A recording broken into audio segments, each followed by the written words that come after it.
السلام علیکم ورحمۃ اللہ وبرکاتہ۔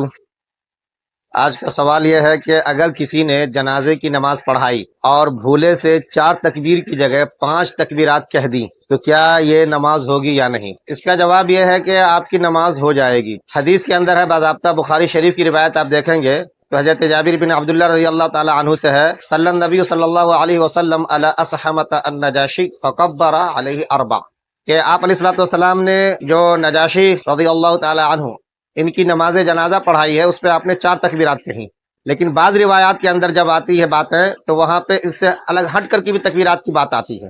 ان سب کو ساتھ رکھتے ہوئے علماء نے یہ بتایا ہے کہ اگر بھولے سے آپ نے کہہ دی تو آپ کی نماز ہو جائے گی، البتہ پیچھے جو مقتدی لوگ ہیں جن کو پتہ لگ رہا ہے کہ بھائی یہ بھولے سے ایسا کہہ رہے ہیں تو وہ ان کی اقتداء نہ کرے، خاموش رہے، سلام پھیرنے پہ سلام پھیر دیں گے، نماز سب کی ہو جائے گی۔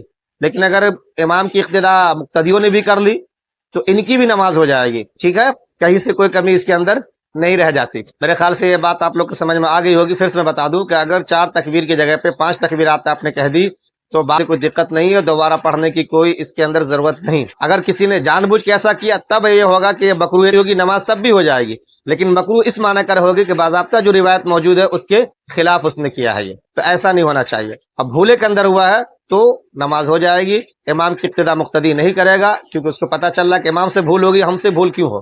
لیکن اگر لا علمی میں مقتدیوں نے بھی اقتداء کر لی تو ان کی نمازیں بھی ہو جائیں گی۔ میں دارالعلوم دیوبند کا فتویٰ اسکرین پہ چاہوں گا کہ لگا دے ایڈیٹر، تو اس سے آپ کو بات سمجھ میں آ جائے گی، وہ فتویٰ آپ دیکھ سکتے ہیں۔ جزاکم اللہ خیر، شکرا جزیلا۔ ان مسائل کو عام کرے، عوام میں کافی بے چینی اور بدگمانی اس کو لے کے پھیل جاتی ہے، کیونکہ یہ سب نوبت کبھی کبھی آتی ہے، اور کبھی جب دوبارہ نماز نہیں ہوتی تو لوگوں کو لگتا ہے کہ بھائی نماز کیسے پڑھا دی انہوں نے، اور دوبارہ نماز بھی نہیں پڑھی گئی، تو چہ میں گوئیاں شروع ہو جاتی ہیں، یہ چہ میں گوئی نہیں ہونی چاہیے اس میں۔ جزاکم اللہ خیر۔